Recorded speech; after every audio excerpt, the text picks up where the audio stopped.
হযরত হামিদ শাহ বাউল সংগঠনের পক্ষ থেকে আপনাদের সকলের প্রতি শুভেচ্ছা। নতুন কমিটিতে আমাকে আপ্যায়ন সম্পাদক হিসেবে সবাই নির্বাচিত করেছে। আপনাদের যেন আপ্যায়ন করতে পারি সেই চেষ্টা আমি করব ইনশাল্লাহ। সবাই দোয়া করবেন।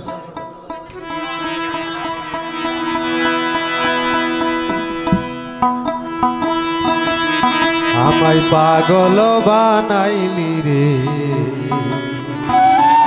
আমায় ঘর সারা করিলি রে, বানাইলি সাম্পানের নাইয়া।